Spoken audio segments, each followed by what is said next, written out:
In this episode, Man child in a London, man child on a podcast.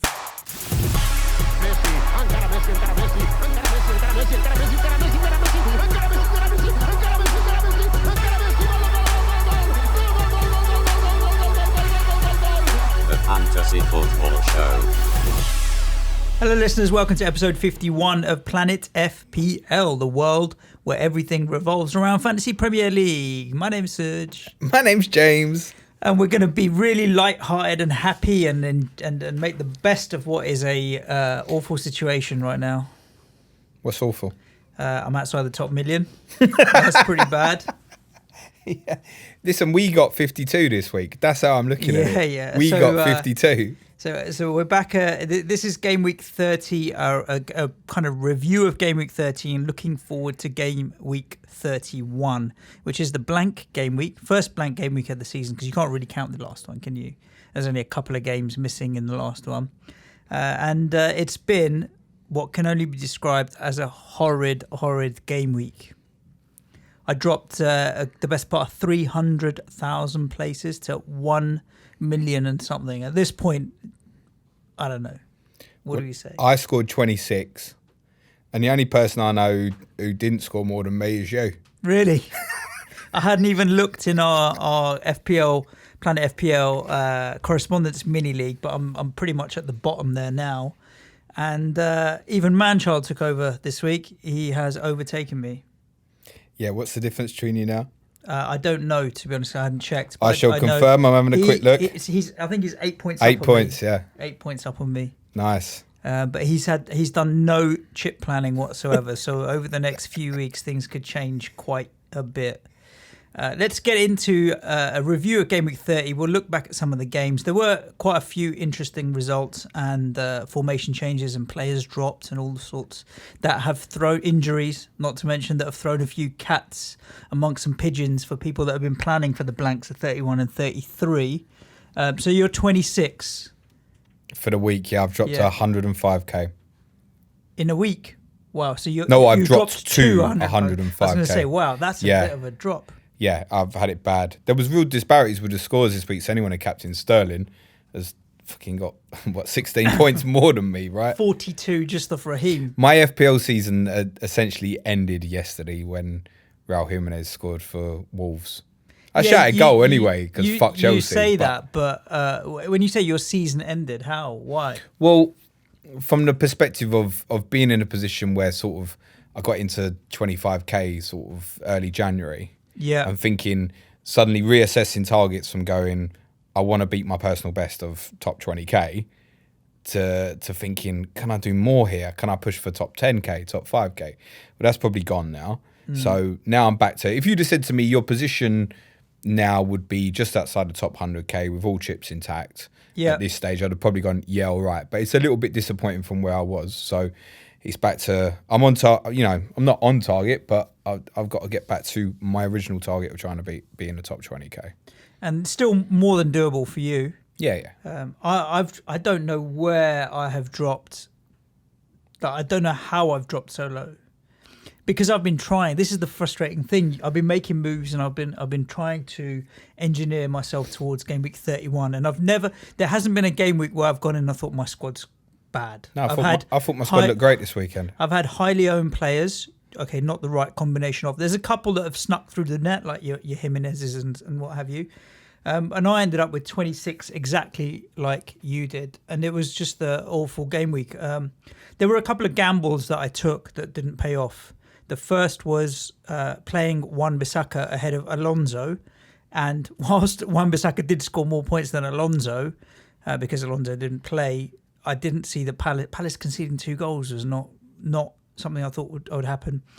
A lot of Twitter questions about Marko Arnautovic, and I took the gamble and went in on Arnautovic thinking he'd start. Fucking brave that. And did he? Bollocks. But he did come on at half time, which is earlier than he's been coming on in games more recently. So let's just get it out there. Do I think he'll start at Huddersfield? Yes, I do. All right. But you know what made it? It was all right. I said to my little boy who's 6, for new listeners, in the morning, I was like, I've subbed in Marko Arnautovic, and the way his little face lit up, knowing that I had his favourite player in my team, didn't bloody help my FPL at all. But there you go. Can you pinpoint where you think, on a serious, just for a minute, where you feel like this has not spiraled, but gone wrong? Because I think I can pinpoint it for me. Captains, I've had bad captain choices, and I've stayed on. I've been. It's strange, you know. I've been advocating playing the game slow and steady and just making small moves. It's like manoeuvring a big ship through the sea rather than zipping around. But as a result of that strategy, I think I've stayed on players too long. Alonso, Sane, and so on. So that goes against my whole strategy, which is to keep it simple and not make too many transfers. So I think it's there. But I'm going to be doing some analysis when I get some time, which will be looking at the game weeks where I scored below average and above average, and the game weeks where my captain got me half a return, clean sheet or assist, one return or double return. And I think my captain choices are worth at least 100, 150 points this season. And I think, just sticking on a few players for a little bit too long. And I think this is where an aggressive strategy and taking hits can sometimes pay off. And I don't think I've done that enough, especially the second half of the season. I don't think I've taken a hit since probably like game week 14 or something like that. That's where I think it has fallen away a little bit. I think for me, when I was reviewing it and thinking why I've ended up in a position now where I've got players who consistently for a few weeks in a row have underperformed, and I looked back, I think the key for me was Harry Kane's injury. Well, you had a strategy. I wildcarded, had those 4 great weeks. I was after game week 22 when he got injured against United, I was 31k, and my strategy was to go into the next 4 weeks, as you know, with Spurs had Fulham away and the 3 home games, and I was going to captain him every week. Yep. And then I ended up in a position where suddenly I had no Kane, no Son, and I ended up having to, through regret, go back to Salah when I really didn't want to. Mm-hmm. And had I never gone back to that route, I think I would have then had other coverage in from Liverpool, like Mane. I'd have probably had a City player in, like Sterling, maybe might have allowed some different things. Because I probably would have come off Kane before sort of Chelsea and Arsenal and that. How many of the teams that you see that are doing well at the moment have Mo Salah? Not many, I shouldn't think. Because I think players that have moved away from him 5 or 6 game weeks ago have probably done a lot better, because he has been rubbish, right? We had a Twitter question about it. I think 26 points in the last 6 game weeks or 8 game weeks or something. He's Sadio Mane's doubled his points haul. I don't know. All we're talking about is rubbing salt in the wound's water. Basically, yeah, doesn't it? And on top of that, Spurs go and lose at Southampton. West Ham, I don't know what the hell we're doing at Cardiff. It wrapped up what was a very, very disappointing game week. For those watching on YouTube, I've intentionally put my Spurs jacket on. Keep the faith. Yeah, I'm still here. Keep the Fuck faith. It. Yeah, I'm still here. Yeah. I think, you got to keep the faith. And going into this game week, West Ham at home to Huddersfield, everybody, and I would probably say 10% of the Twitter questions that we've had in for this episode are around Felipe, and is it time to move him on for Maddison or what have you? With a home tie to Cardiff, you've got to be brave to be moving away if you've bought him in. Home to Huddersfield? Huddersfield, sorry. Yeah, I'm keeping. Home to Huddersfield. Yeah. The big worry with Anderson, obviously, is that he won't even start as well. Because it was obviously him that was sacrificed to bring Arnautovic on. Yeah. So that's a concern. It's not a concern for me. I don't think so. I think he'll be playing. I think it's a concern, but I'm not selling him. Interesting. So, what's the best solution when times are tough? Don't worry about it. Have a beer. It's a game. Have a beer. Yeah, you on the beer? I'm always on the fucking beer, aren't I? Manchild, can you help us out? Have we got a beer? Yeah, that's what I've got beer. Oh, all right. I knew this show was going to be today's episode was going to result in, but they need opening, mate. They need opening. Manchild, we're live. Yeah, figure it out somehow, man. Use your teeth. But when you come into a game week of both of us being in 5 million and something game week rank, Man-child. We should be filming him and not us. He's trying to open a bottle with a teaspoon. oh, there's only one man child. And All right, I fuck can't the say beers. it. We don't need a beer. They're out there or somewhere. There's an opener, I'm sure. Let's start with some of the games. Should we run down the games? Yeah, let's crack through. And the first was the early kickoff. Palace 1, Brighton 2. Great result for Brighton. Yeah. Just I'll pause there. Manchild, if you're going to take one, you may as well take two because there's two of us. Palace 1, Brighton 2. Great result for Brighton. I didn't see this coming. I thought Palace clean sheet because Palace had been doing okay, and they were at home. That's why I went with Wan-Bissaka ahead of Marcus Alonso. I've seen people with Guaita and Wan-Bissaka in their starting lineups as well, and ended up being a good win for Brighton. Essentially, it was more important for Brighton, wasn't it? I mean, look, it's got two great goals. The finishes from Murray and Knockout are brilliant Knockouts goals. especially, yeah. I didn't see too much of the game because I ended up in a pub in Southampton that didn't have the game on, and I really wasn't too fussed. I don't really want to talk too much about either of these two because obviously neither of them are playing in 31. Yeah, I was going to say we can analyse the game and talk about the players. However, we're not picking any of them at all, are we? So the only thing really probably more to mention, probably a good time to mention Spurs' new stadium. Yeah. Well, because thank you, man. Cheers, pal. Cheers to Slancha. chin up in FPL. So the announcement came Friday night about Spurs' new stadium. Correct. Now, the first game is going to be Palace or Brighton, depending on what happens. So there are some impacts here for double game week. So Correct. It basically depends completely on what happens with Brighton's fixture at Millwall on Sunday. Yep. So if Brighton beat Millwall, Spurs' first game will be on the Wednesday against Palace in double game week 32. And the Brighton game week 33 game will go into game week 35. Mm-hmm. That increases the likelihood down that route, even more so that Chelsea and Brighton will be 32. Yep. Now, if Brighton lose to Millwall, Spurs and Palace in 33 is on.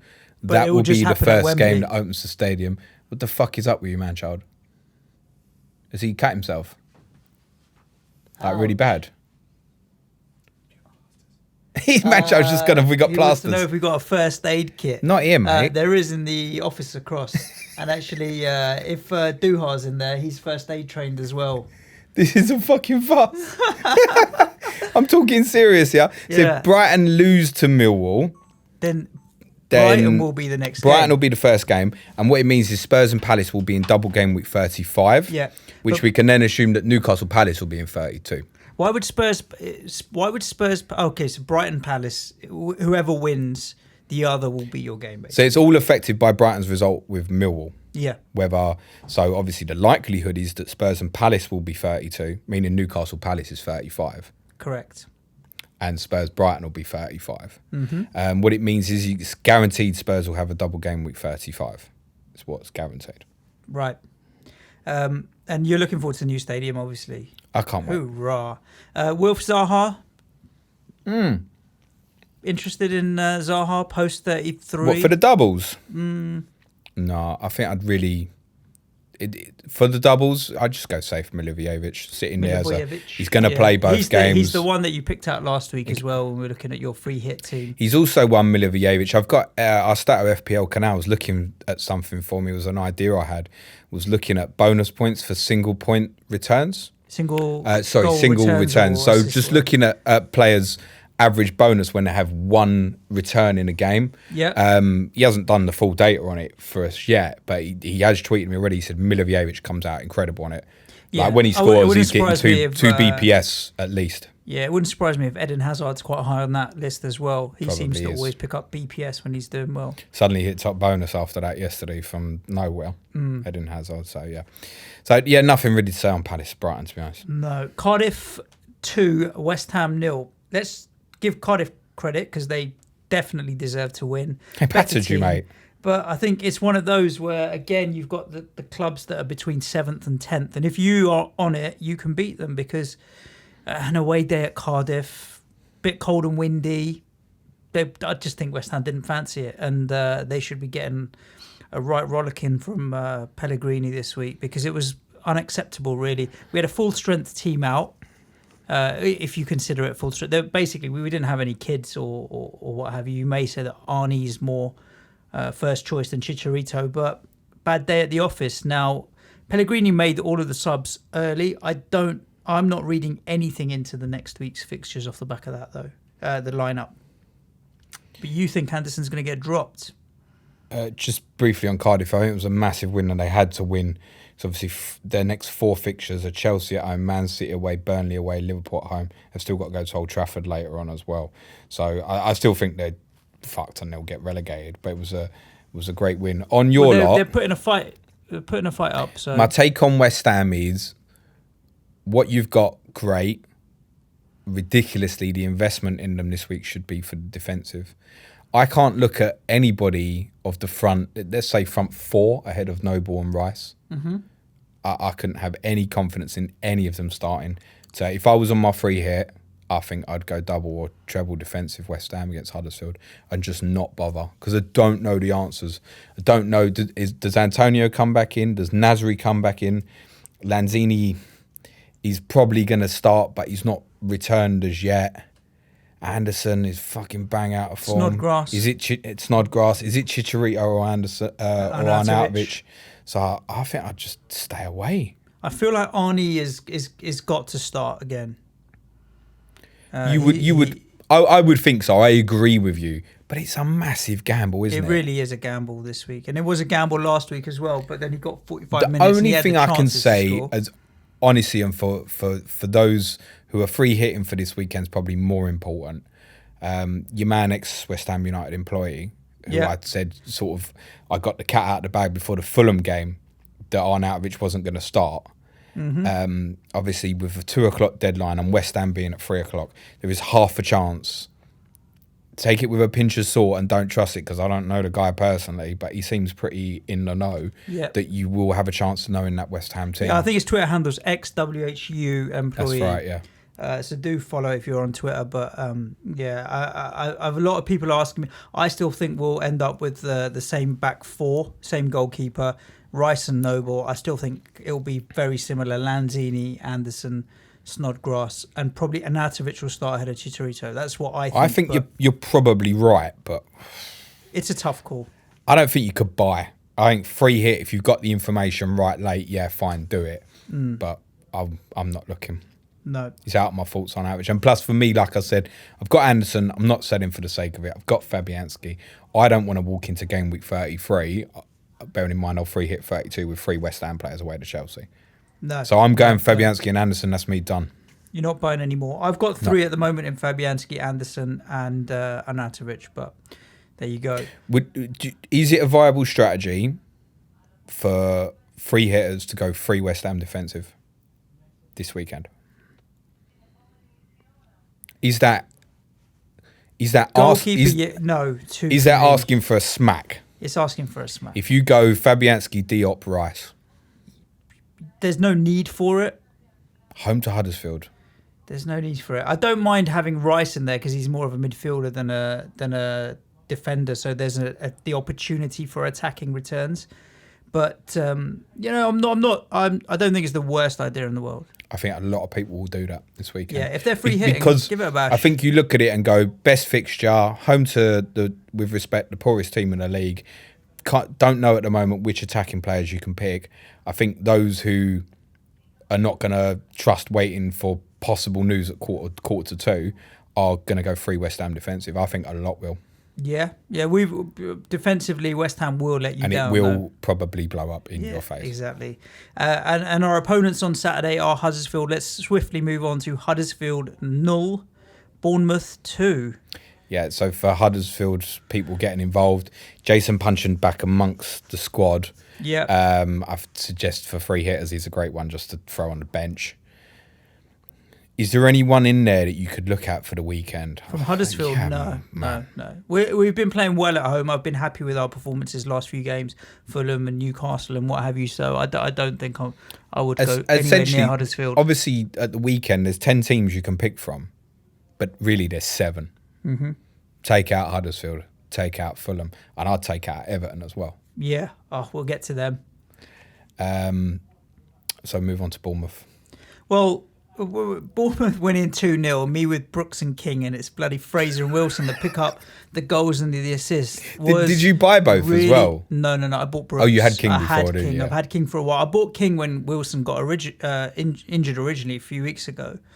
So yeah, frustrating to... But with Bournemouth, it could quite easily have been 2-0 with King and Brooks doing the damage. So just the fact that they're in amongst the goals and kept a clean sheet, I'm happy with, because I'm glad to own the two Bournemouth assets. Both are good players, both are good FPL assets at the price that I paid for them. I'm not looking to chop and change too much, but Bournemouth can be dangerous, and their fixtures are really, really good. You're going to end up with 2 or 3 of them, no doubt now. Yeah, Callum Wilson is a definite for me, for Jimenez. For this week. For this week, yes. And for 33. Of course. When they're at home to Burnley. Callum Wilson's definite. It's then a choice of Fraser or Brooks. And do I go all in and go for one of them defensively as well? Which I might. That's the one I'm least sure of if I'm going for, say, an Aki, Charlie Daniels, Metham, or if I'm going safer with, say, a Rudiger or an Azpilicueta, although I'm not sure that it is safer. No. So whether I go Brooks or Fraser might well be dependent on that. I'm aware, obviously, Fraser's price has already gone up this week.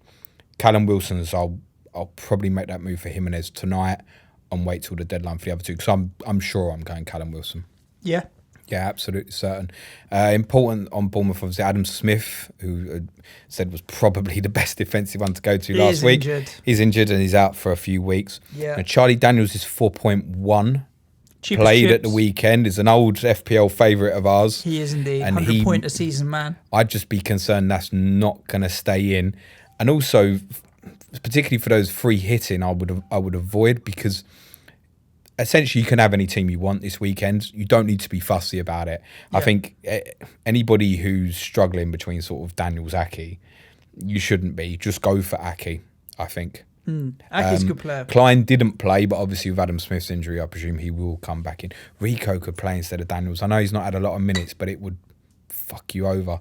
Aki's the safe one to go to. And I actually think, although he didn't start the weekend, Nathaniel Klein defensively would be the second one to go to. And then from the front four, it's take your pick. I'd certainly go Wilson over King, personally.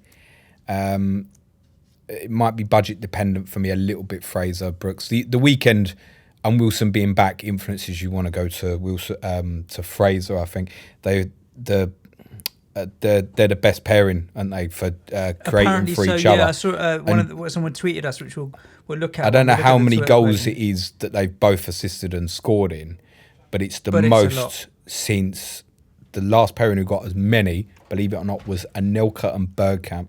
Oh, really? Yeah. That is a while ago. Yeah. We for people that have been listening, Manchild is back. Are you all right? I'm good.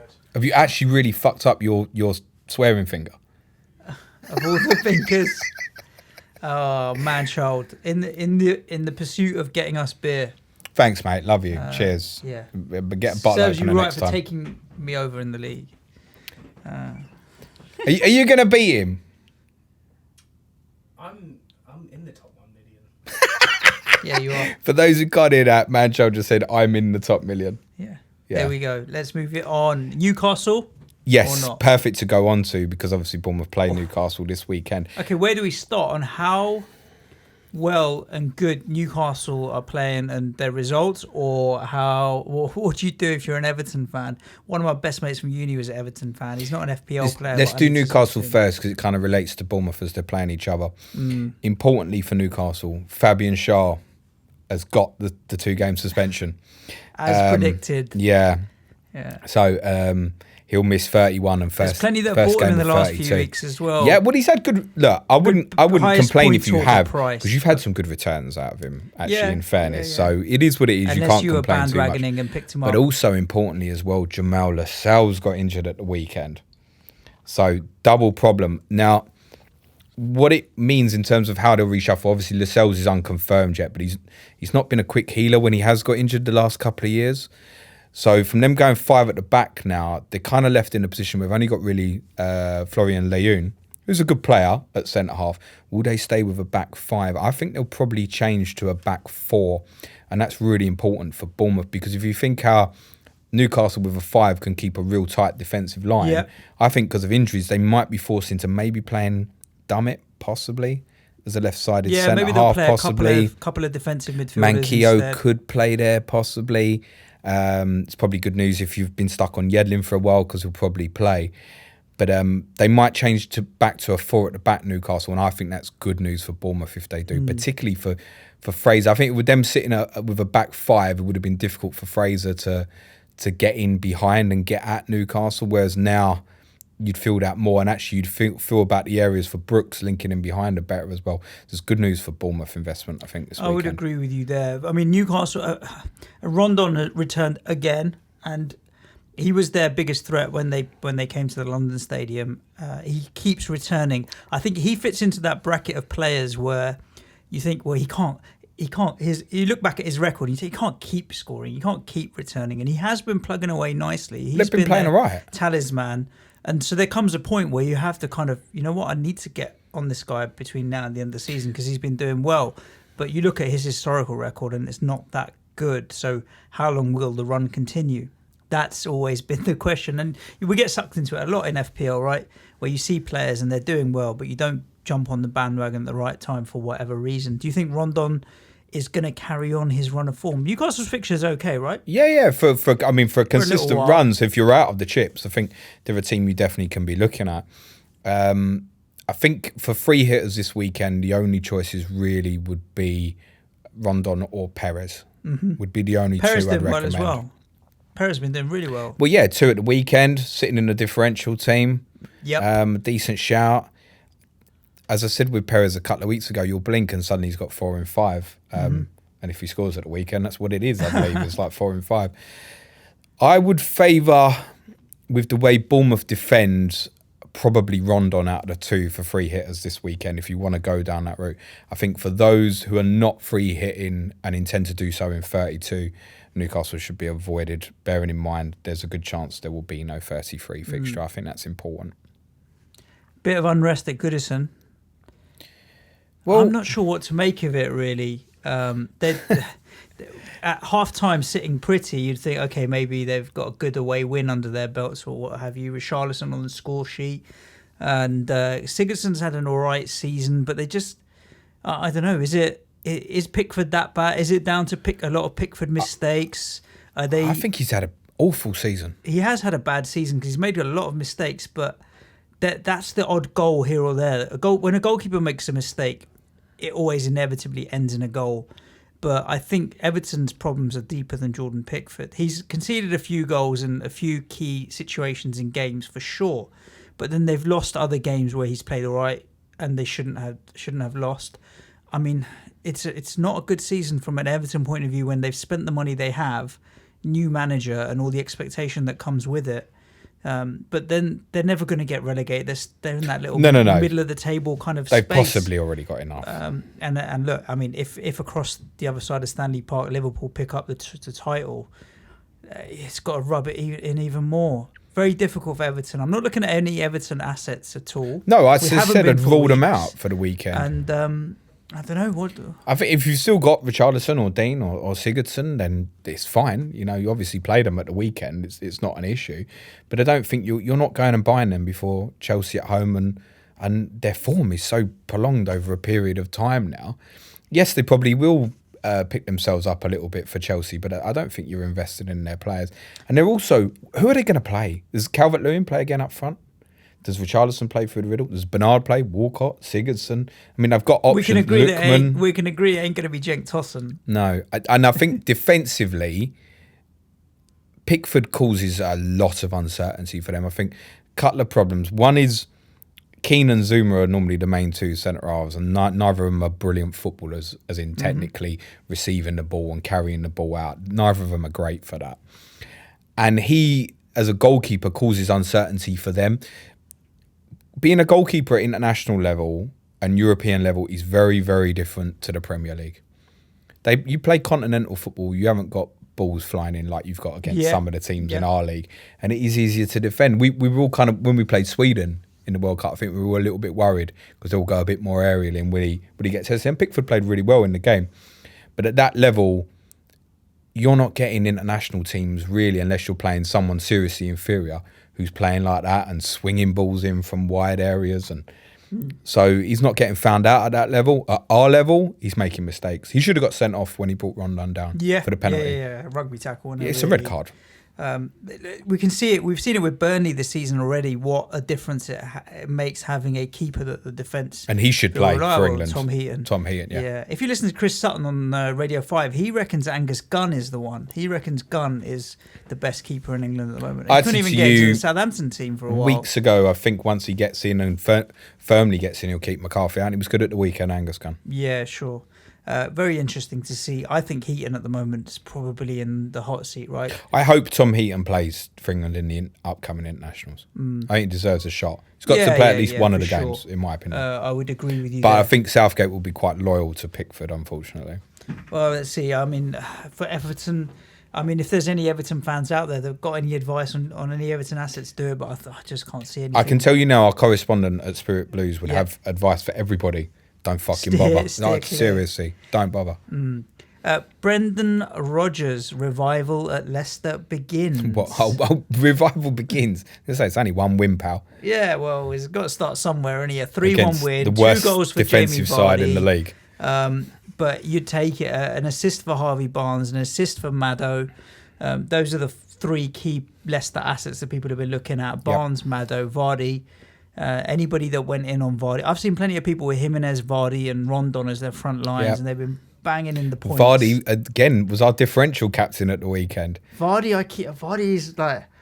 have you ever wanted to buy something? We're going to have to sell him, though, because he's going to go above 10%. I've always, like clothes or whatever it is, there's something that you want to buy and you look at it and you think, yeah, I want it, but it's a little bit expensive. Let me wait. That's what Jamie Vardy is for me. He's like, and then it's gone. He's like that thing in the shop window that I know I want to get, and then by the time I go around to buy it, I think he's one for people in our position on the chunky chip strategy that you can go into, even with the 2 away games. I think it's all right. I think free hitters will look elsewhere this weekend. Would be mindset. I don't see free hitters really getting too involved in Leicester. If you wanted to, and you want balance between perhaps the 17s we've mentioned, then Vardy or Maddison would be the standouts. The one I'd mention, again, it's the fullbacks actually, Chilwell and Pereira. They went back to a back 4 at the weekend, Leicester. But actually the fact that Burnley play 2 up front, I think they might go to 3 at the back again at Burnley, which would possibly be positive news for Chilwell, Pereira. But I think that's for the guys who've already got him. Again, I wouldn't advise having either on a free hit. And I wouldn't advise. I don't think anybody would go and buy Leicester now. I think you had done it last week, wouldn't you? Before Fulham. Yeah. I think I'm not looking at any Leicester at all now. And you didn't get any returns from Pereira, but at least you didn't get a 0. Well, no, I got a 200% increase on the previous 2 performances. So but to be honest, Pereira was my joint second fucking highest scorer this week. So let's not complain too much. No, let's not do it. Fulham not looking there at all really now, are we? You can't, can you? Nah. The only interesting one I'd say is, obviously a lot of teams are going to look the same this weekend, whether it's those who've built to it or those who are going to free hit. The key area, I think, to differentiate for this weekend will be in the forwards. Yep. The only 2 currently that are playing this weekend, 3, that are owned by more than 10%, I believe, are Firmino, Mitrovic and Wilson. Yep. Mitrovic, I think, is the 3rd highest out of all the forwards for ownership that are available this weekend currently. So your Higuain's, your Vardys, Josh Kings, Arnautovic if he plays, they're all low percent. That will be the difference between your good week and bad week, I think, is what your forward line does. Quite possibly, yeah. Moving on. Drum roll. Southampton 2, Tottenham 1. Let me quote. "I'm nervous for Spurs today," said Suj. "Champions League midweek, away fixture. Saints really need something from the game." "You worry about your lot and your battle for the Intertoto," said James. Just a little insight into our offline conversations. I really was. I thought, you know what? When midweek European games make it very difficult for clubs, especially if you're playing on the Saturday, not the Sunday. Whenever teams have a massive high of winning, like a game like away at Dortmund is a real result. And Southampton under Hasenhüttl are a pressing, harrying team. If you're not on it, they can do you straight away. So I expected you to win, but it didn't surprise me that they came away with the result. No, just briefly, how's that Intertoto chase going? Why you get the boot in? Does that even exist, the Intertoto Cup these days? Isn't that the fair cup? Isn't that the only trophy you've won in the last 40 years? We're going to get into Europe by not getting as many yellow, red cards as anyone else. Fair play league, mate. That's what it's about. Just a shout out before I do the game to Danny Cunningham at Danny_DMC, who managed to get a screenshot of me at St Mary's in happier times while we were winning. Yeah. Fortunately, no one got me face at 2-1 by the looks of it. On Spurs, because people obviously want to fucking know. At half time, we should have been 3 or 4 up. I don't know how the game wasn't finished. It was probably our best 45 minutes away from home this calendar year, I would say. Couldn't foresee anything at half time other than us winning. And then Southampton changed tactics. So they sacrificed Austin and put Long up front. Yeah. And what Shane Long gives you is that menace of that constant running in behind. He kept running into the channel in behind Danny Rose and Vertonghen, which has been a problem area over the top for Spurs throughout the whole season when we played with a back four. I don't know where Toby Alderweireld was. But the one that really stood out, that changed the game, give the crowd at St Mary's the initiative, was another young academy product, Josh Sims, 4.4 million. Has had a terrible luck over the last 18 months with injuries, and he looks a real talent. With the injuries they've got at the moment, Southampton, if they double in 32, I might look at him, Josh Sims, at 4.4. Yeah. And there's your alternative shout to your darling James Ward-Prowse, who I knew the seconds the free kick was given had scored. Game week 34 cannot come quick enough for me to buy James Ward-Prowse. So you can wildcard him in? Yeah. I cannot get Game week 34 cannot come quick enough. His name is not penciled in my wildcard team. It's penned in my wildcard What are you going to do? So I assume if they were to double in 32, which would be Brighton away, Watford away, you'd free hit him in. I'm having him in. Between now and the end of the season, I'm having players I want. So you're either definitely having him for the free hit or the wild card, one or the other. Both. Well, you can't have both. Well, they're only going to have one double. So they play Liverpool in 33, Doesn't matter. There's more than one game week between 34 and 38, so I'm going to keep James Ward-Prowse, and he's going to keep putting it in the top corner. 6 in 9, isn't it? Oh, he's a superstar. On a serious, I mean, it's a brilliant goal. The only thing I'd say is it's about 10 yards too far forward. No, I'm not going to complain about that. It is what it is. It happens all the time. Yeah, Walker Peters could have got sent off. Yeah. You knew what he was going to do, and you still can't stop it. Yeah. Now, some of the best, I like that. Now, what the longer term listeners who remember the start of last season will remember from the first 1 or 2 episodes, we spoke about James Ward-Prowse, and we both had him early last season. And that's why this has been such a long running joke. Yeah. What's actually happening now is what we thought always might, is this set piece delivery and his ability to provide and score actually has always been there, and now it's being fulfilled. He's great with a dead ball. Really, really good hitting a dead ball. So there you go. Nothing too much to say on either, really, because obviously neither playing 31. But I know a few asked me a sort of on Valery Bednarek. Bednarek played okay. I don't see any reason why him, Yoshida and Vestergaard won't stay the back three at the moment. Valery at 4 million is a great prospect for if Southampton double, or whether it be 32 or 35, he's going to be in a lot of teams. There's been plenty of people questioning on Twitter whether Valerie's been making a fool out of you. Why don't you come on over, eh? Let's talk about Man City 3, Watford 1. Now, our friend Grazia, do you think he treated it as a bit of a... Well, he dropped Deeney, dropped Delafeu, dropped Holebas, and so on and so on and so on. Do you think he was like, fuck it, we're going to City, fuck it, can't be asked? No, not at all, actually. I think Watford's 4-4-2 has really worked, if we can call it that, has worked really well from this season. Apart I think from he knew... Away defeat at they Liverpool, kind of went there with battered. their regular lineup to Anfield, didn't they? Lost 5-0 and could have lost 10-0. So I think he looked at it and went, no, we need to go. He played like Isaac's success wide left, I think, in a 4-5-1. I didn't see much of the game, in all honesty. But they went in very defensive and frustrated City for long periods. I was on a train back from Southampton, And every tweet I read was, Sterling's blanking today, he's been shit. I Yeah. looked to my phone 20 minutes later, he had a fucking hat-trick. And been subbed off as well. And been subbed off, yeah. Yeah, bonkers. For Leroy Sane.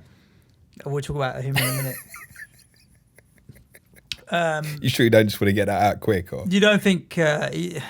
when I saw the lineup, I thought, why Watford dropping so many players?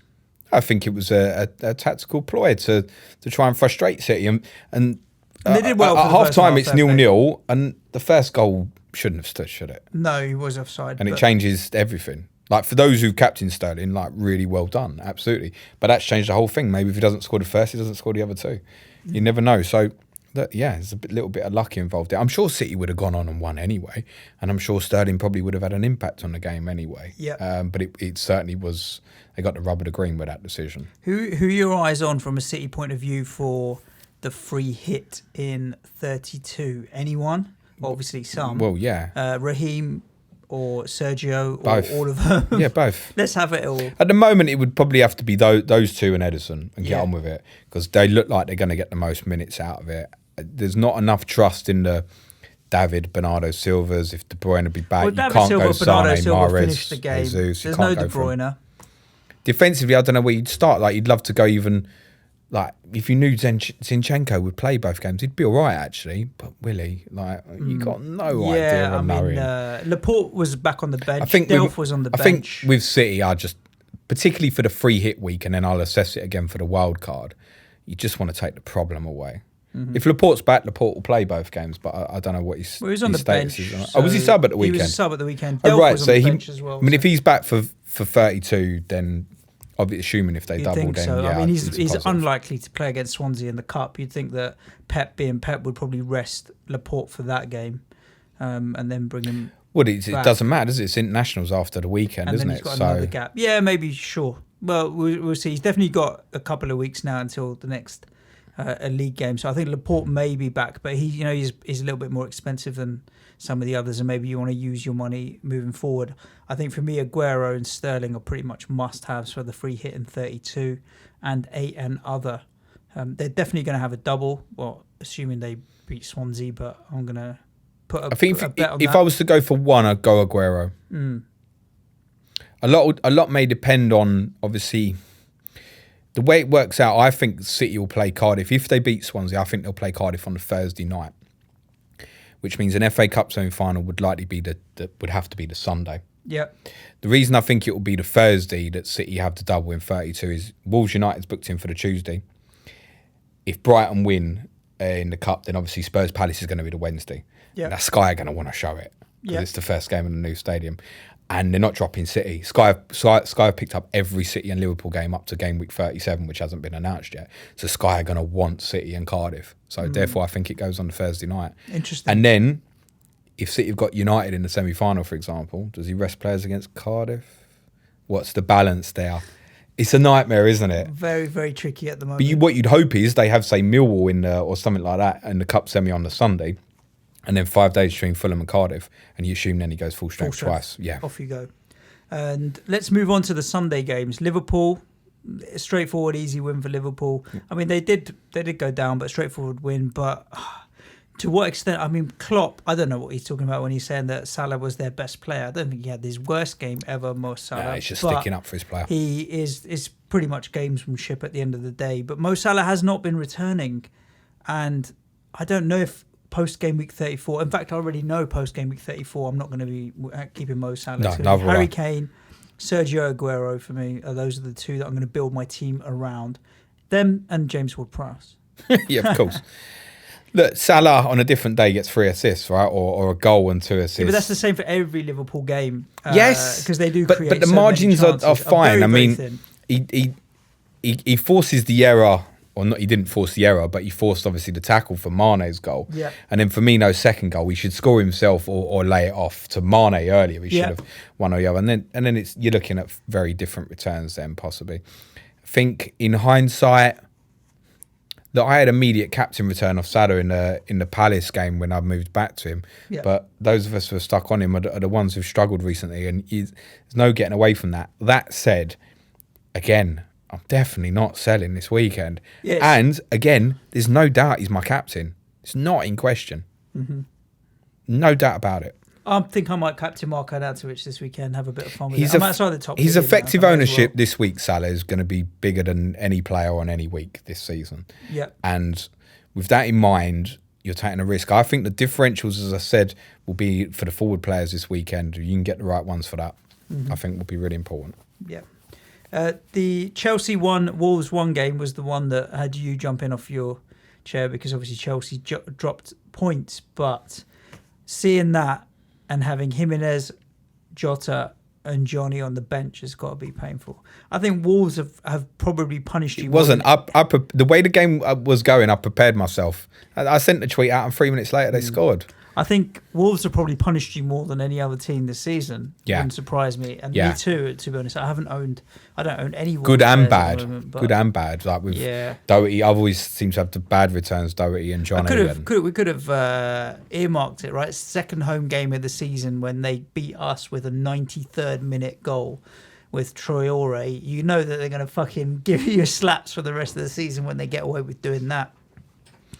Very difficult. But obviously you can't be buying Wolves assets right now, but happy to have them for the No, but it's Game Week important to 32 and mention. 34. It's important to mention what you do with them. So this applies to obviously them and United. Yeah. Do you Yeah, hold yeah. the value? Because a lot of the listeners will obviously have Doherty, Jimenez, and big value built in them. Do you keep them? And the same applies to sort of your Pogba, Rashford. The situation I'm in, I'm keeping. That opinion has not changed for me. And I think if you intend to have Doherty and Jimenez in your double game week 32, and why wouldn't you? Then yeah, you hold them. Yeah, I'm keeping Pogba and Rashford. I don't have any Wolves assets. I'm not. The worried flip about side of that with the two teams is you can transfer them out for the hit and know that you've got it back in appearances. With those two, it's nailed. You know it. Mm-hmm. So interesting to see how most managers will manage it. I think probably the best players will fuck the value and get the players they want.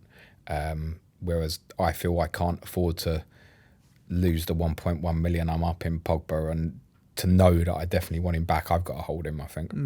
Chelsea, excuse me, Cough up. choking. Just the word Chelsea coming out of my mouth made me choke. That happens. It's Hazard or Higuain is the discussion. Hazard picked up with a return this time round. We called Higuain fat last time round, He is fat. but I found a better description of him in the Twitter questions. Dad bod. Having said that, I'm a dad though, and I don't think I look like Higuain. No. But dad bod Higuain.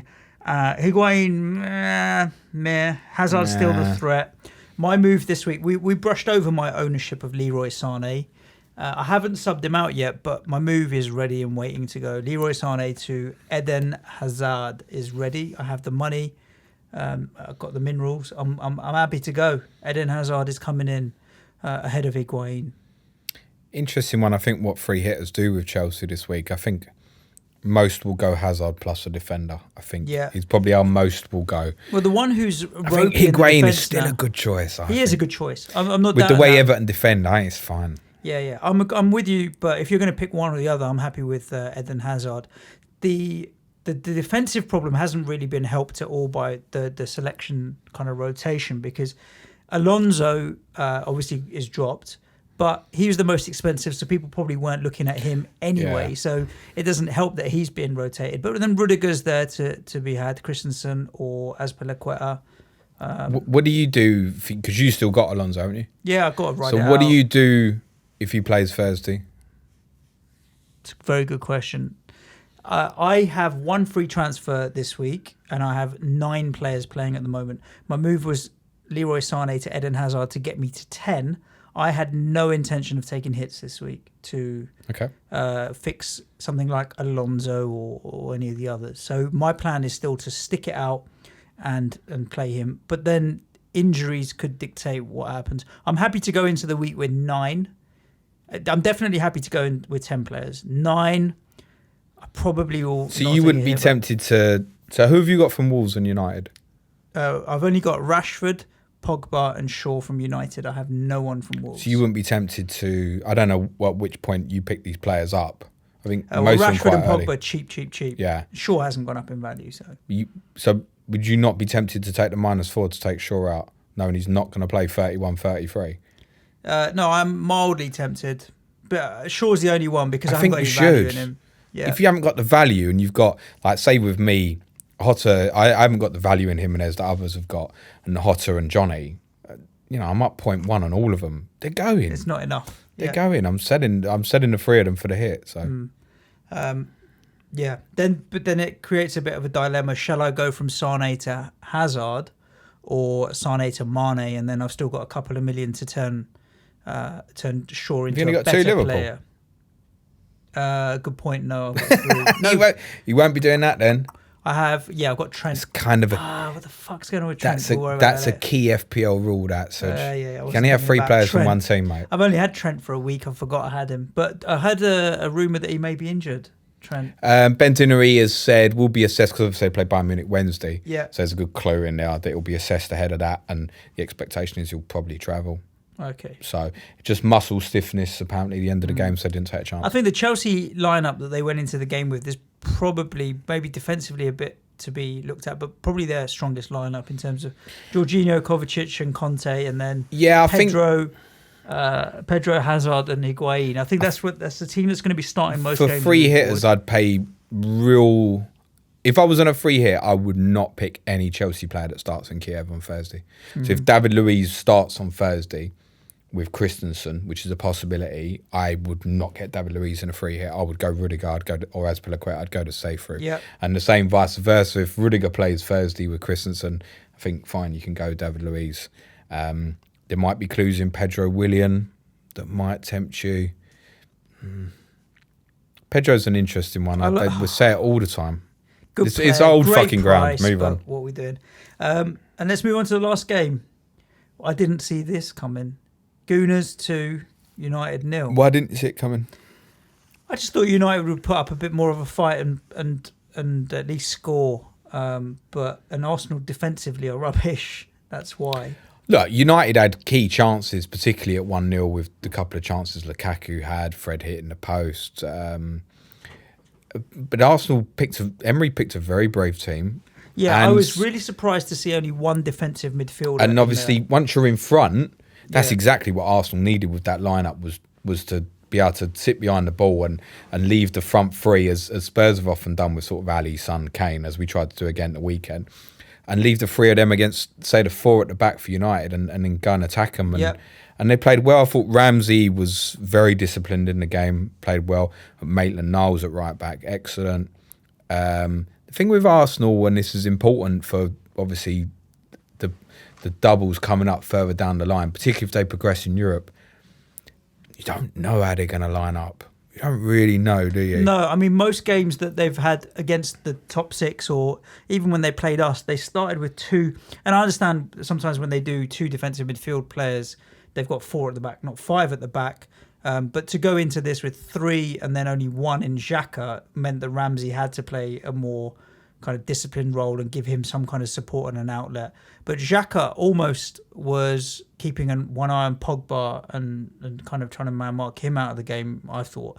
Xhaka, probably as good as I've seen Xhaka play for us. Xhaka played well, and obviously his goal would have helped him as well. And he should have saved it, though, didn't he? Getting an early lead does give you something to fight for and play for. And then if United push forward, leaves the gaps at the back.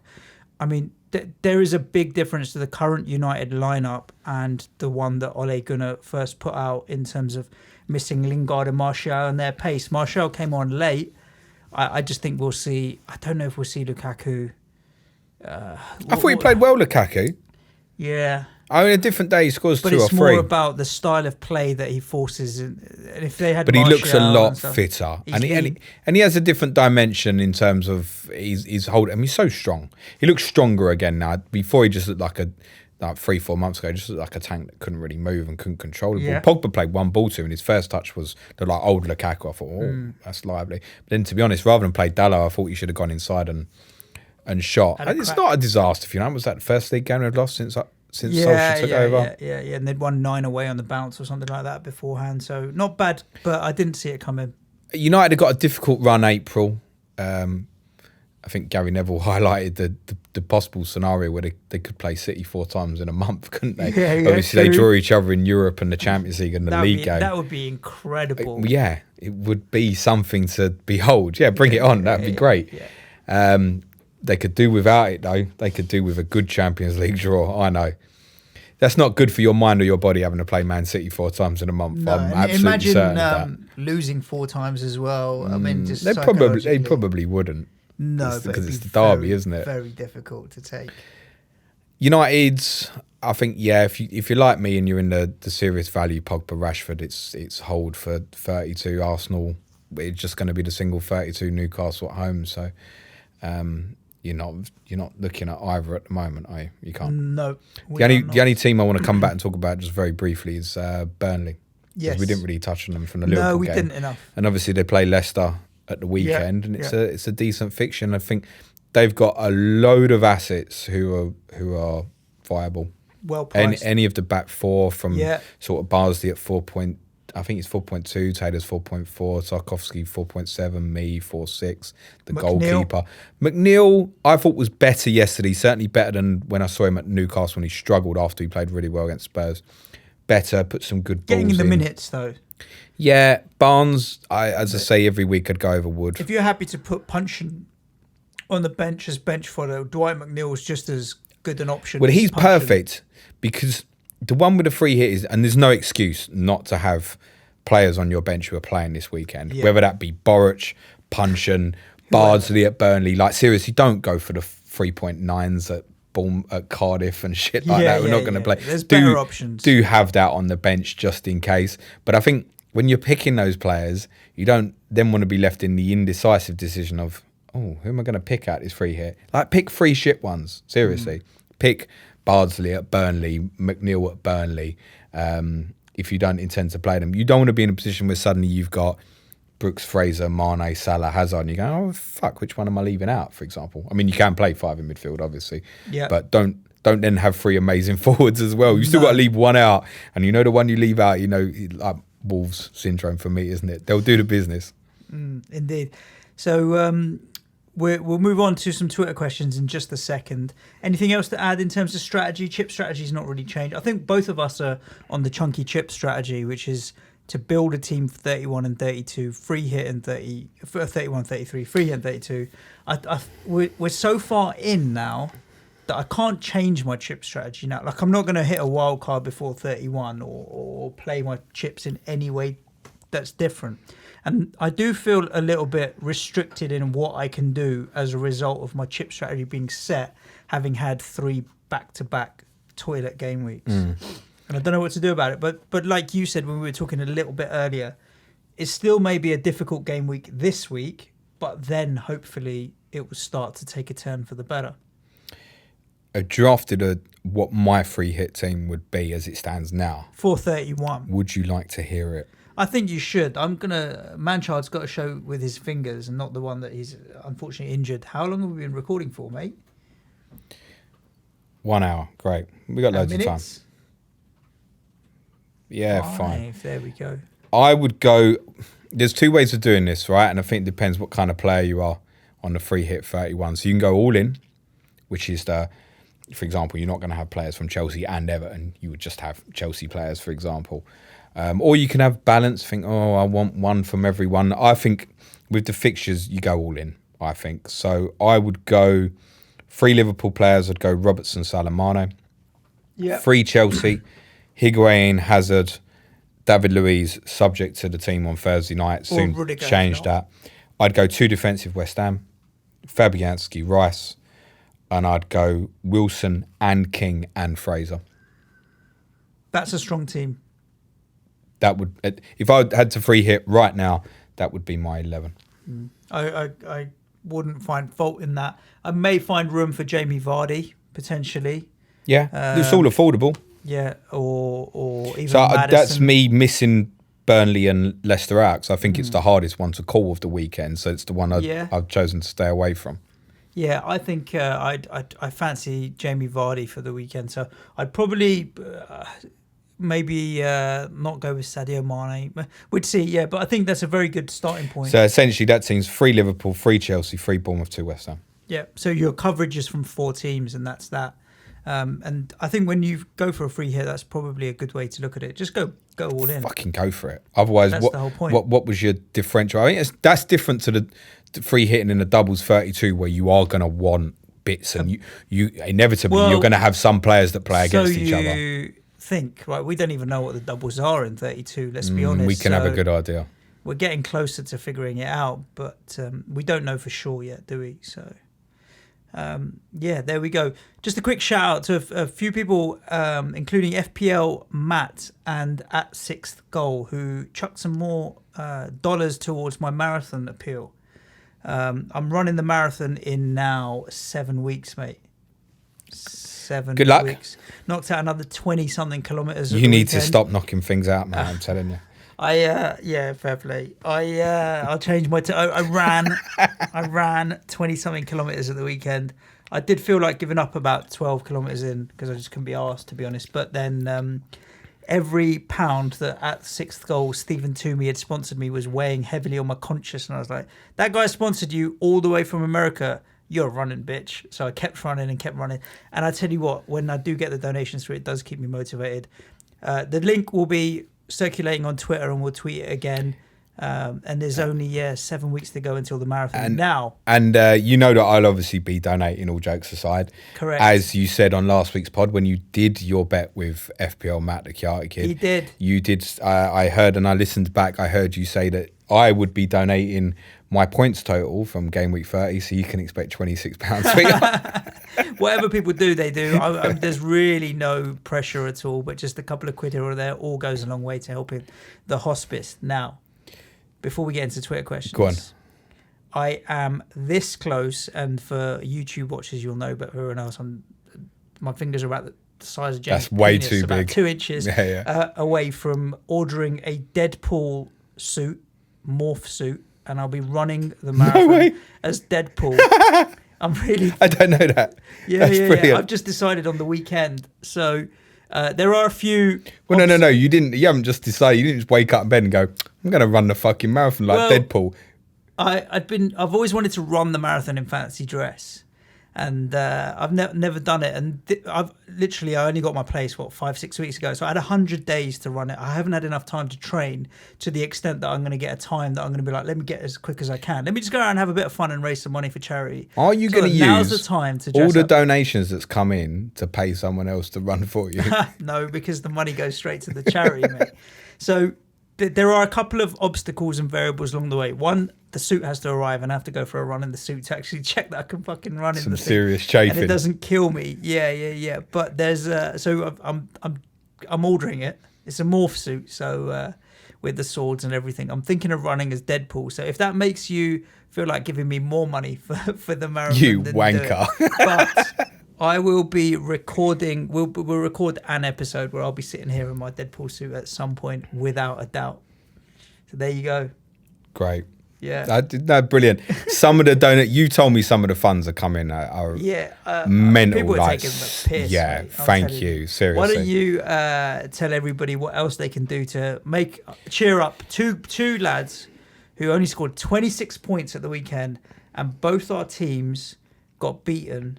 You could cheer me up by obviously donating. They could cheer you up by nominating us in the football blogging awards. Yes. At So FBA we haven't Awards. promoted anything, and we kind of shall we promote it?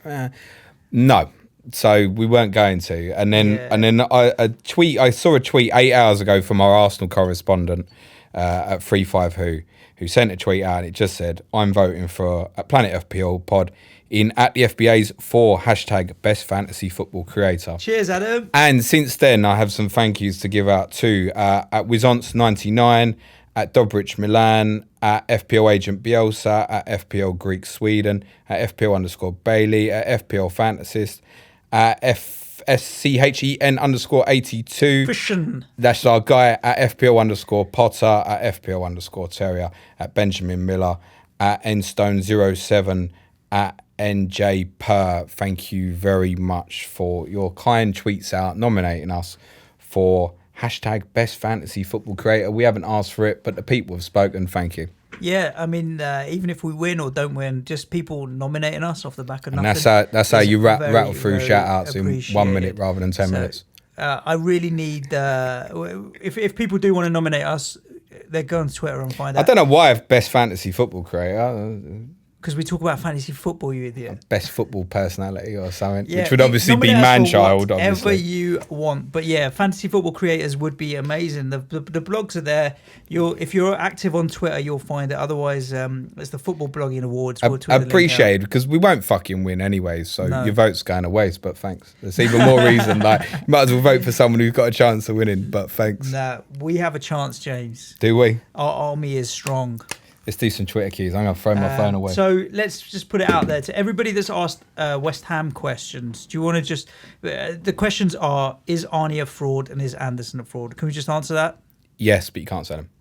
Yeah, exactly. You can't sell... I don't know. You can, but I think your cojones, man, it's fucking Huddersfield at home. If they play, how are you going to feel if you go, oh, yeah, I'm going to take a hit for Anderson to Brooks, and then the team comes out and Anderson's in it? You're still going to feel like shit. I don't care how bad his form is. They are at home to Huddersfield. And I well know that there could be a 1 point for Anderson. I also know that the way my team's been going lately, I could take a -4 and the guy I bring in gets 1 point and I'm fucking 4 points even worse off than just leaving it. So anybody that I've got is available in 31 is hanging in the squad. Yeah, agreed with you on that. NUFC Sai at FPL Footballer, he writes some bobs for us about Newcastle, and also tweeted me to say that now that Manchild has overtaken me, that next in Manchild's sights is this guy, FPL Footballer. He's the next one above you in the league, mate, that you need to catch up with. I think he finished about 2,500 overall last year. Did he? Yeah, it's just he's had rough luck this year. Just talking about overall rank, our friend Josh at Always Cheating, at Hell Cheaters, he's in the top 2K now, or just outside, I think I heard him say earlier today. Yeah, I've not listened to the surgery for I like him even a less few than weeks, I did but, a little while ago. The Iceman was in the top 1,000 last I heard. Oh, really? Yeah, so there's like a few him even less there's than a I did. few FPL podcast people having unbelievable seasons, and we ain't either of them. Next. I don't like What's him the either. fucking question, blood? Ditch Son now, get Kane in later. I ditched Son this weekend. I was so happy when I saw him on the bench, even though my team was doing so badly. He's got a free hit. Can I be honest too, with you? And this is genuinely how I am. It wasn't until the teams come out, and I looked at the team at 2:00.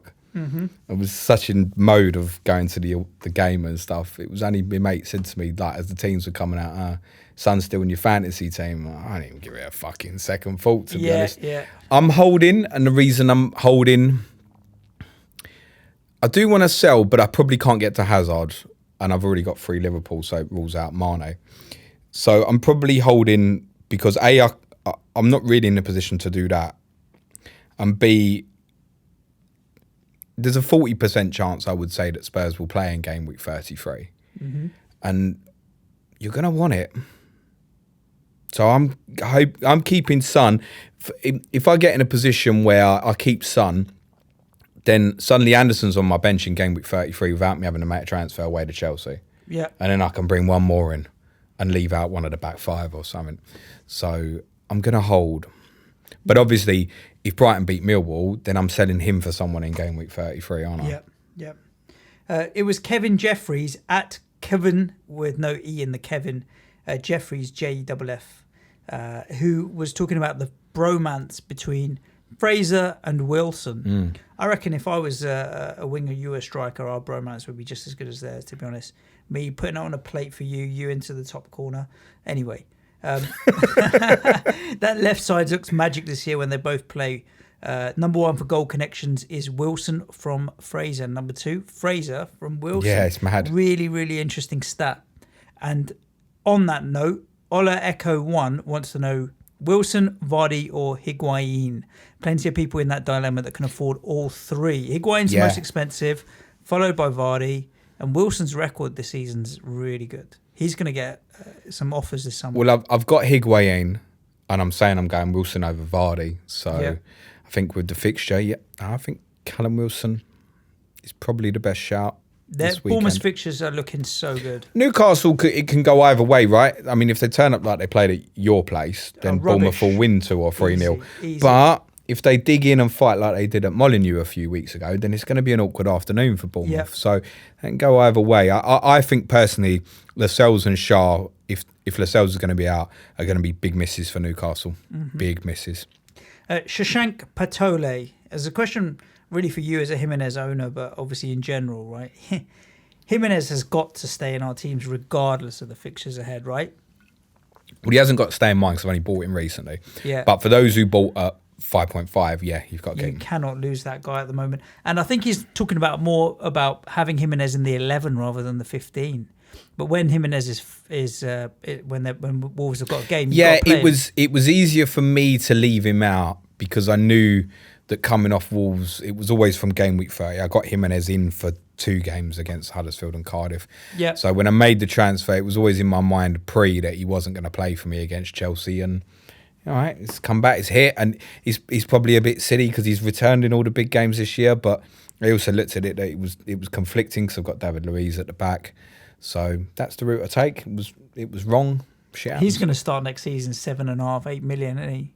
And it's probably be good value. Well, if at they 7.5. buy him, I mean, the thing is as well, the better he keeps doing. But I don't know if there's I'm sure Bradley Parker will let us know, but I don't know if there's a pre-agreed fee with. I think he's on loan from Benfica, is he? Right. I'm not sure where he is, but they've got to buy him. He's technically not their player, as far as I'm aware. So, I mean, the better he does, the more that price is going to go up, and the more other teams would look at him.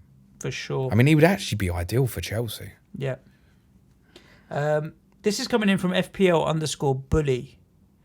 And Bully would like to know, would you take a -4 hit to get a goalkeeper or a defender for 31 and 33? He says, and I'm assuming it's a he, so my apologies if you're a she, but definitely would take a -4 for an attacking player, but not so convinced about taking a -4 for a defensive player. Now, if you listen to the show regularly, you know James will advocate it because you're going to get the points back in appearance. If you're selling Wolves or Man United players, because you can know.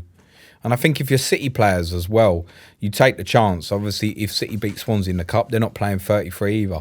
So, you're 85 to 90%, aren't you, that City won't play in 33. And again, you can take that -4. So Sterling to Hazard will be such a popular move, I think, this week. Because a lot of people who are built to this will already have 3 Liverpool, I think. Yeah. So that will be a really popular move this week.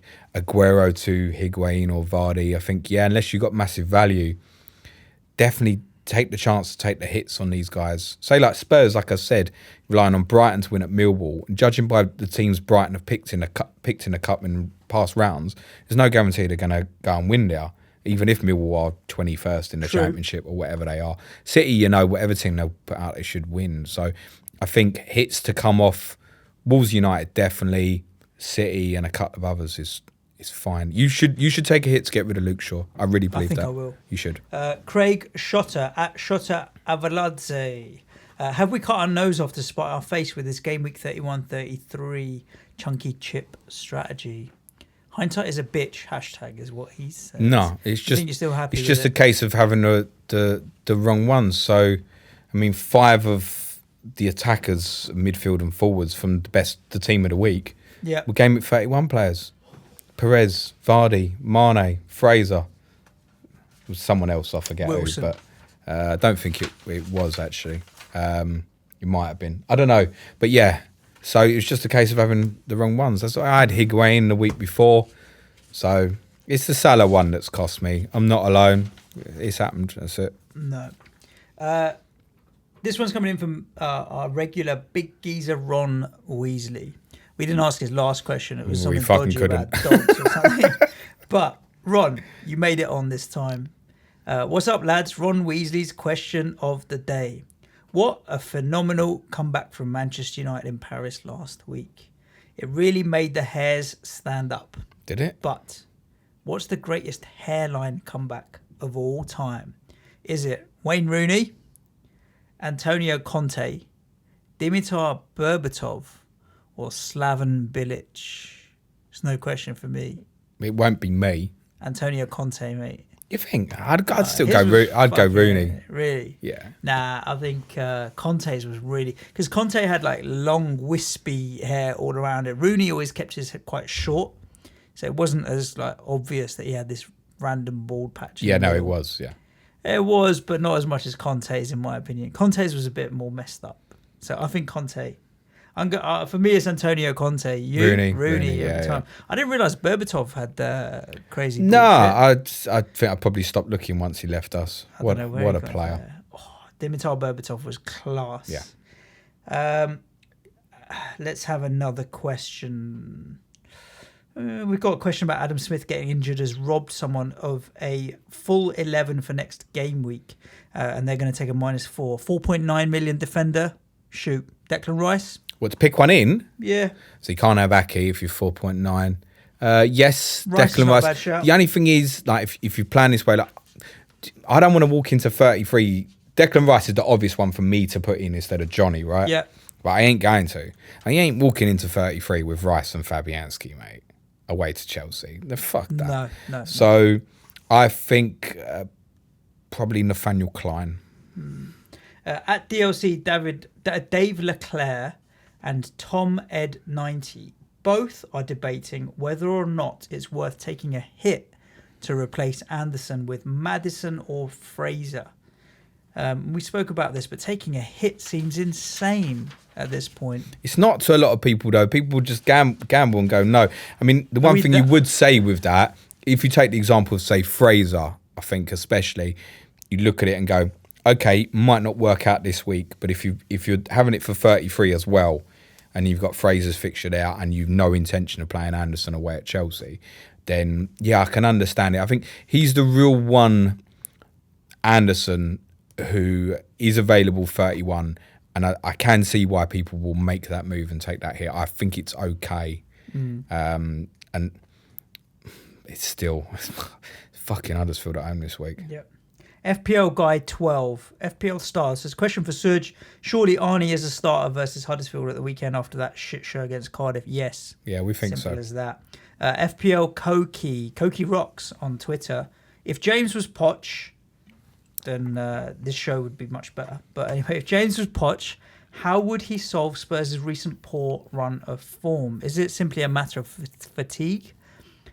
Deli is back, but I don't think he solves all of your issues, so says Koki. He was brilliant first half. Dele Alli looked right bang on it. I don't think the intention was for him to play as long as he did at the weekend, and actually probably cost us in the end because he probably was tired in the second half. Outstanding in the first half, linking behind Lucas, who played up front, sort of right-hand channel, and Kane, who drifted towards the left. Yeah. Easy change for Spurs. Go back to 4-2-3-1. Play Alderweireld and Vertonghen together. Play Son Sanchez wide on the left. Play Eriksen coming in off the right to add an extra body in midfield, and get Dele Alli close to Harry Kane. And that's it. Problem solved. Yep. Well, I think there's every chance that could happen this weekend. I think Spurs need to change.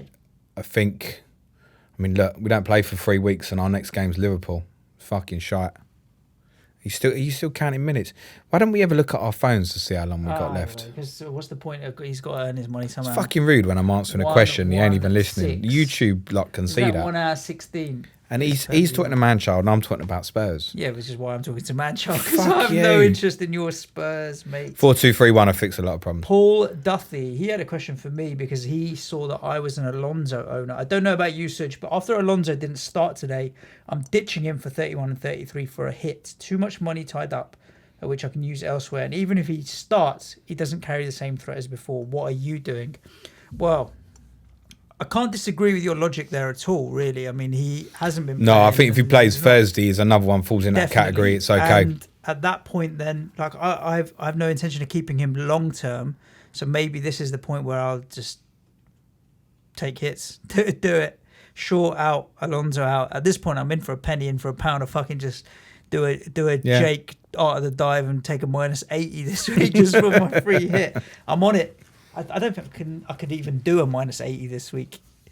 That'd be physically That would be impossible. interesting. Yeah. So I think let's wait and see what happens on Thursday. He's the third on my list of players that I'd want to remove. So Leroy Sané, 100% out for Hazard, followed by Luke Shaw, followed by this guy. You Marcus got 1 Alonso. free, right? I got 1 free. Fucking take the hit, man. Do it. Yeah, for sure. So hang on, you got 3 players you want to take out of your team before Anderson?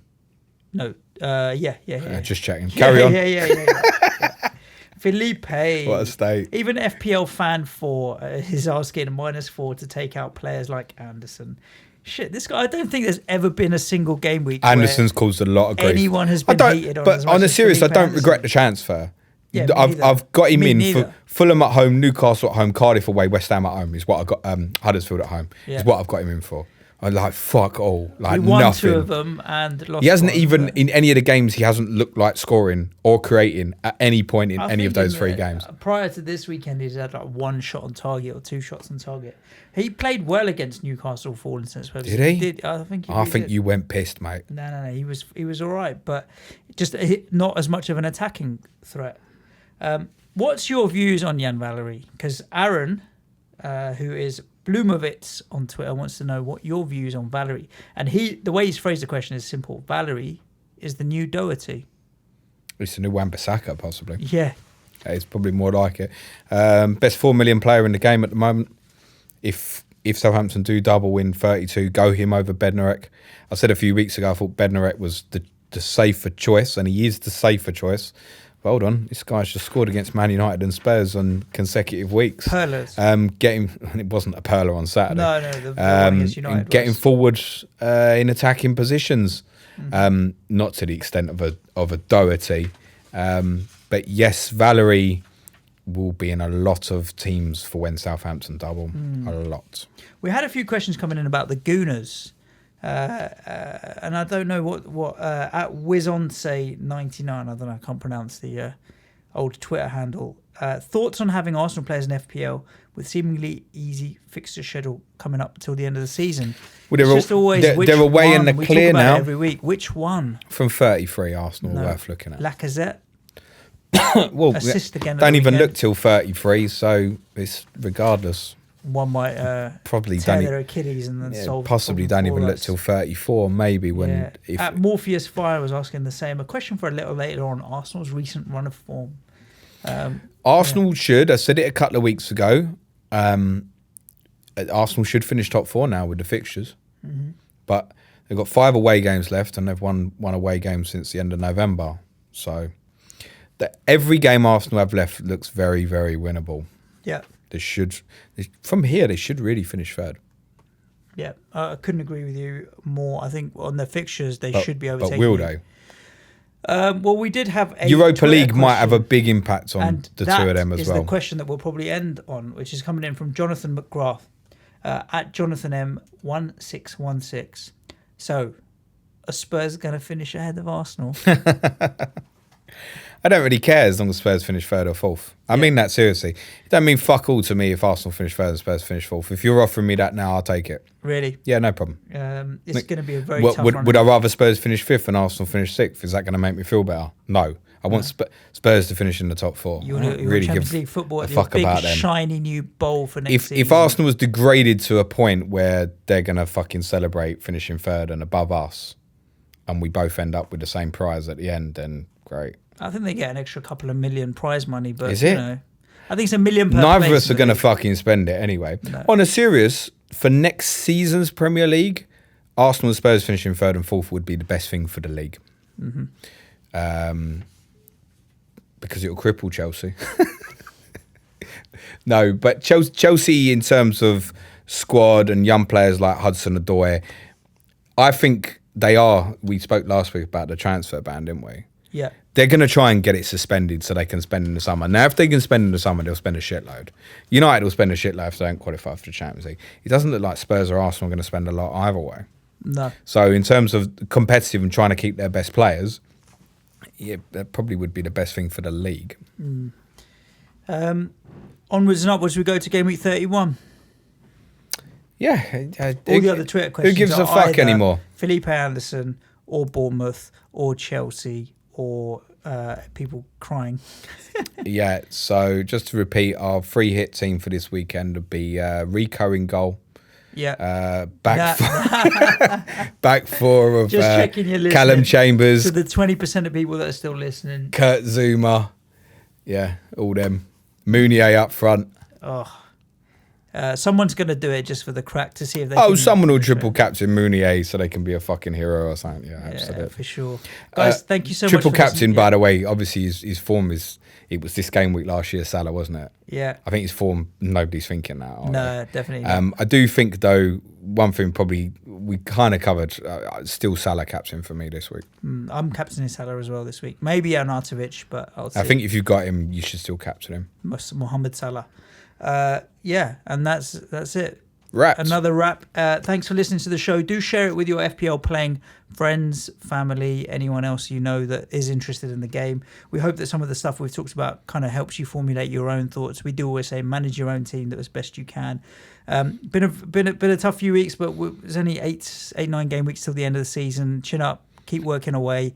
And now for anyone that's planned a decent chip strategy like chunky chips, it's going to be after this game week that you're going to see some real rewards if you have planned well. If you're on the chunky chip strategy, I said this to you off air before, didn't I? Prepare for another red arrow this weekend, Yeah, because after this those week. who are free hitting, and there will be a lot, there will be a lot of free hitters. They've got the advantage on you. Accept it, and then know that 32 will be your advantage. Correct. In the meantime, we'll be coming back at the odd couple of Twitter questions that we didn't get round to on Twitter.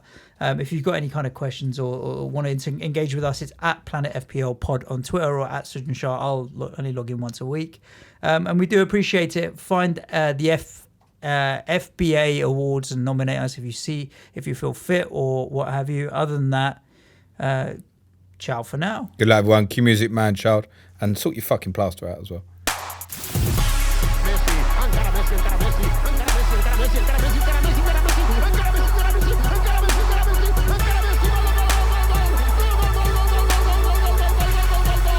The Fantasy Football Show.